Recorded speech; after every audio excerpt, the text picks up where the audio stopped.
The crackle of your baby monitor wakes you up even before any noise can come through.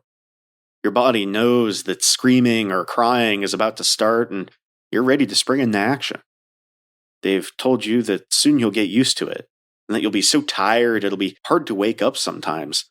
But being a parent's all so new to you that you still wake up the second you hear anything. Honestly, even in the middle of the night, it's still kind of exciting to wake up and realize you have a son. So you put your feet on the floor in less than a second. When the crackling settles, you don't hear screaming or crying. No, you hear a voice. And the voice says, "Hello there." You gasp, but they can't hear you. The voice continues, "We've taken your baby. If you ever want to see it again, we're asking for $10,000 human dollars." You can't help it. Your eyes are welling up. Your baby boy is gone. But also you're baffled. The phrase, human dollars, what does that even mean? The voice comes back on. "Oh yes, the drop-off. Please meet us tomorrow at 9:17 p.m. in the alleyway behind your nearest Petco restaurant. Goodbye." You hear rustling around downstairs, and then you hear a thump in the side yard outside your baby's window, followed by a faint, "Ow, my skeleton."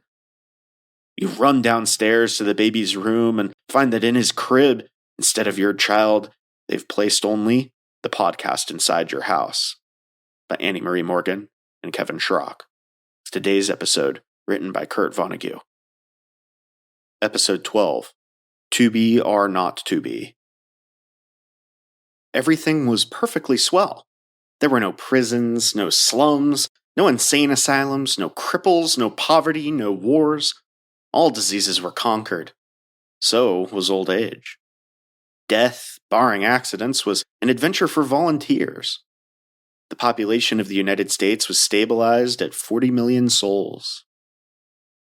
One bright morning in the Chicago Lying-in Hospital, a man named Edward K. Wheeling Jr. waited for his wife to give birth.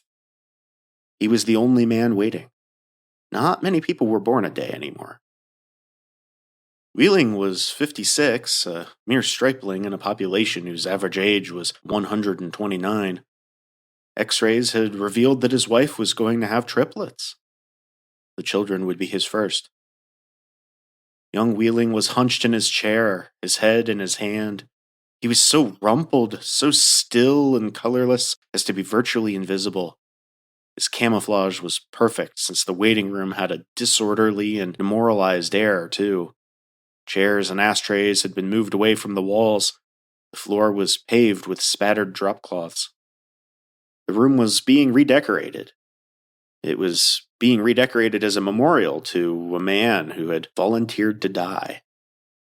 A sardonic old man, about 200 years old, sat on a stepladder, painting a mural he did not like. Back in the days where people aged visibly, his age would have been guessed at 35 or so. Aging had touched him that much before the cure for aging was found. The mural he was working on depicted a very neat garden. Men and women in white, doctors and nurses, turned the soil, planted seedlings, sprayed bugs, spread fertilizer.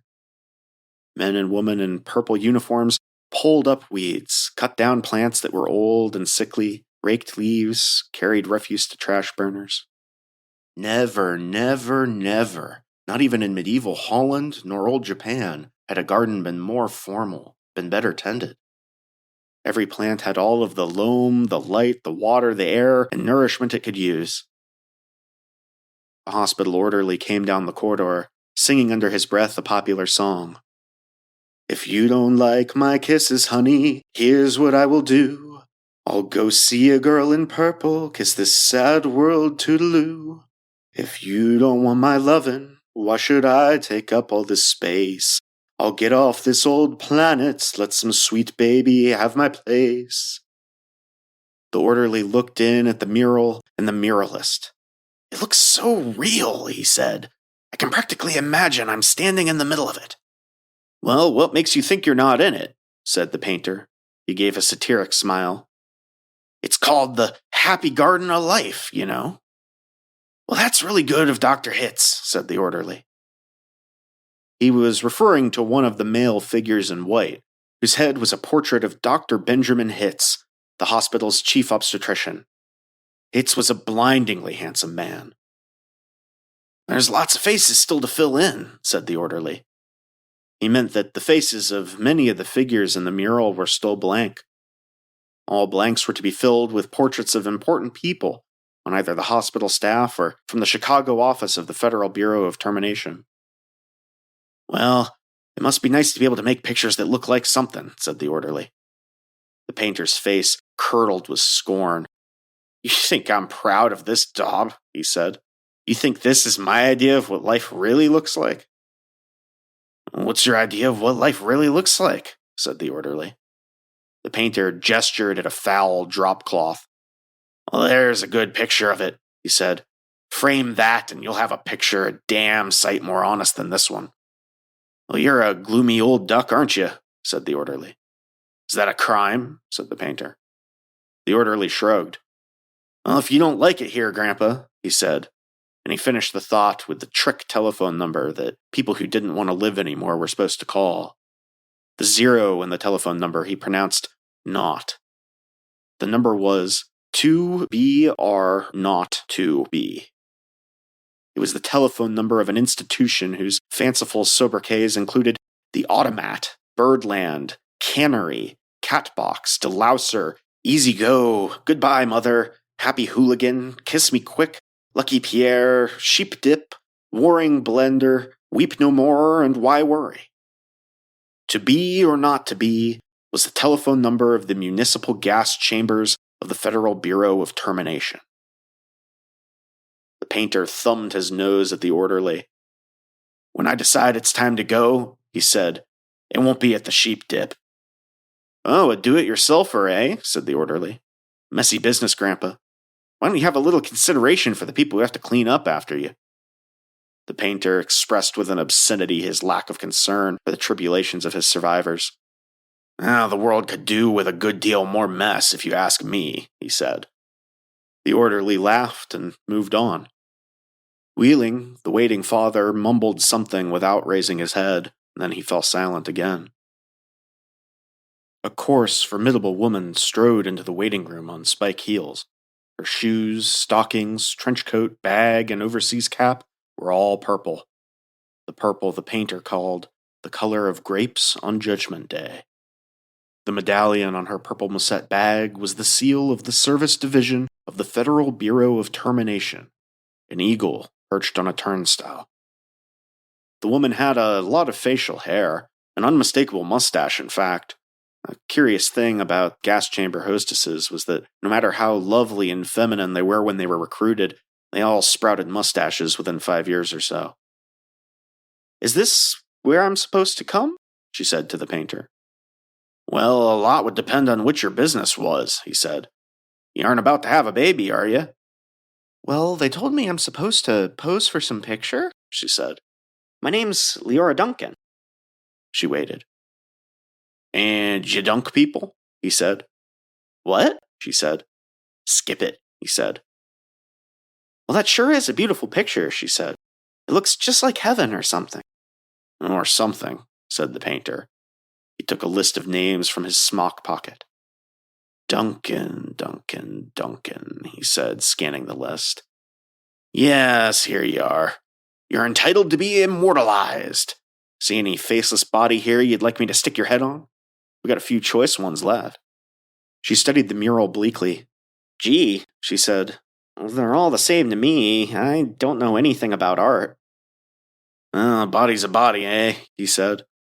Alrighty. Well, as a master of fine art, I recommend this body here. He indicated a faceless figure of a woman who was carrying dried stalks to a trash burner. Well, said Leora Duncan, that's more the disposal people, isn't it? I mean, I'm in service. I don't do any disposing. The painter clapped his hands in mock delight. You say you don't know anything about art, and then you prove in the next breath that you know more about it than I do. Well, of course the sheaf carrier's wrong for a hostess. A snipper, A pruner, that's more your line. He pointed to a figure in purple who was sawing a dead branch from an apple tree. How about her? He said. You like her at all? Oh gosh, she said, and she blushed and became humble. That puts me right next to Dr. Hitz. And that upsets you? He said. Oh, good gravy, no, she said. It's just such an honor. Ah, you admire him, eh? He said. Who doesn't admire him? She said, worshipping the portrait of Hitz. It was the portrait of a tanned, white-haired, omnipotent Zeus, 240 years old. Who doesn't admire him? She said again. He was responsible for setting up the very first gas chamber in Chicago. Well, nothing would please me more, said the painter, than to put you next to him for all time. Sawing off a limb. Well, that strikes you as appropriate? Well, that's kind of like what I do, she said. She was demure about what she did. What she did was make people comfortable while she killed them. And while Leora Duncan was posing for her portrait, into the waiting room bounded Dr. Hitz himself. He was 7 feet tall, and he boomed with importance, accomplishments, and the joy of living. Well, Miss Duncan, he said, and he made a joke. What are you doing here? He said. This isn't where the people leave. This is where they come in. We're going to be in the same picture together, she said shyly. Good, said Dr. Hitz heartily. And say, isn't that some picture? Oh, I'm sure honored to be in it with you, she said. Well, let me tell you, he said, I'm honored to be in it with you. Without women like you, this wonderful world we've got wouldn't be possible. He saluted her and moved toward the door that led to the delivery rooms. Now, guess what was just born, he said. Oh, I can't, she said. Triplets, he said. Triplets, she said. She was exclaiming over the legal implications of triplets. The law said that no newborn child could survive unless the parents of the child could find someone who would volunteer to die. Triplets, if they were all to live, called for 3 volunteers. Well, do the parents have the 3 volunteers? Said Leora Duncan. Well, last I heard, said Dr. Hitz, they had 1 and they were trying to scrape up another 2. I don't think they made it, she said. Nobody made 3 appointments with us. Nothing but singles going through today. Unless someone called after I left. What's the name? Wheeling, said the waiting father, sitting up, red-eyed and frowsy. Edward K. Wheeling, Jr. is the name of the happy father-to-be. He raised his right hand, looked at a spot on the wall, and gave a hoarsely wretched chuckle. Present, he said. Oh, Mr. Wheeling, said Dr. Hitz. I didn't see you. I'm the invisible man, said Wheeling. Well, they just phoned me that your triplets have been born, said Dr. Hitz. They're all fine, and so is the mother. I'm on my way in to see them now. Hooray, said Wheeling emptily. Well, you don't sound very happy, said Dr. Hitz. Oh, what man in my shoes wouldn't be happy, said Wheeling. He gestured with his hands to symbolize the carefree simplicity. All I have to do is pick out which one of the triplets is going to live and deliver my maternal grandfather to the happy hooligan and come back here with a receipt. Dr. Hitz became rather severe with Wheeling, towering over him. You don't believe in population control, Mr. Wheeling, he said. I think it's perfectly keen, said Wheeling tauntingly.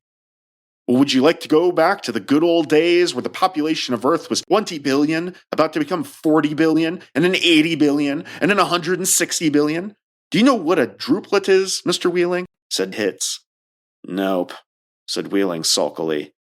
A druplet, Mr. Wheeling, is one of the little knobs, one of the little pulpy grains on a blackberry, said Dr. Hitz. Without population control, human beings would now be packed on the surface of this old planet like druplets on a blackberry. Think of it! Wheeling continued to stare at the same spot on the wall.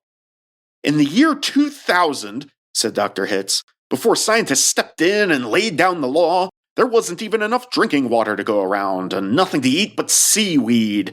And still, people insisted on their right to reproduce like jackrabbits, and their right, if possible, to live forever. I want those kids, said Wheeling quietly. I want all 3 of them. Well, of course you do, said Dr. Hitz. That's only human. I don't want my grandfather to die either, said Wheeling. Well, no one's really happy about taking a close relative to the cat box, said Dr. Hitz gently and sympathetically. I really wish people wouldn't call it that, said Leora Duncan. What? Said Dr. Hitz. Well, I wish people wouldn't call it the cat box and things like that, she said. It gives people the wrong impression. Oh, you're absolutely right, said Dr. Hitz. Forgive me. He corrected himself, gave the municipal gas chambers their official title, a title no one ever used in conversation. I should have said Ethical Suicide Studios, he said. Well, that sounds so much better, said Leora Duncan. Now, this child of yours, whichever one you decide to keep, Mr. Wheeling, said Dr. Hitz, he or she is going to live on a happy, roomy, clean, rich planet thanks to population control. In a garden, like that mural there. He shook his head. 2 centuries ago, when I was a young man, it was a hell that no one thought could last another 20 years. Now, centuries of peace and plenty stretch ahead of us as far as imagination cares to travel. He smiled luminously. The smile faded as he saw that Wheeling had just drawn a revolver. Wheeling shot Dr. Hitz dead. Well, there's room for one. A great big one, he said. And then he shot Leora Duncan. It's only death, he said to her as she fell. There, room for 2. And then he shot himself, making room for all 3 of his children. Nobody came running. Nobody seemingly heard the shots. The painter sat on top of his stepladder, looking down reflectively on the sorry scene. The painter pondered the mournful puzzle of life, demanding to be born and, once born, demanding to be fruitful, to multiply and to live as long as possible, to do all that on a very small planet that would have to last forever.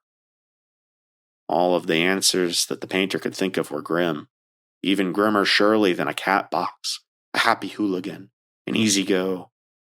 He thought of war. He thought of plague. He thought of starvation.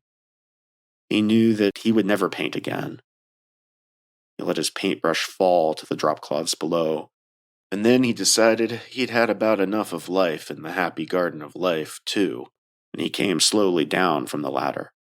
He took Wheeling's pistol, really intending to shoot himself, but he didn't have the nerve. Then he saw the telephone booth in the corner of the room. He went to it, dialed the well-remembered number, 2BR02B. Federal Bureau of Termination, said a very warm voice of a hostess. How soon can I get an appointment? He asked, speaking very carefully. Well, we could probably fit you in late this afternoon, sir, she said. It might be even earlier if we get a cancellation. All right, said the painter. Fit me in, if you please. And he gave her his name, spelling it out. Thank you, sir, said the hostess. Your city thanks you. Your country thanks you. Your planet thanks you. But the deepest thanks of all is from future generations. Thank you for tuning in to this episode of The Podcast Inside Your House. To hear every tale of terror as they're released, subscribe to our show on your podcast app or on YouTube. And, until next time, please remember to cherish your little ones and always feed and water them the appropriate human amount.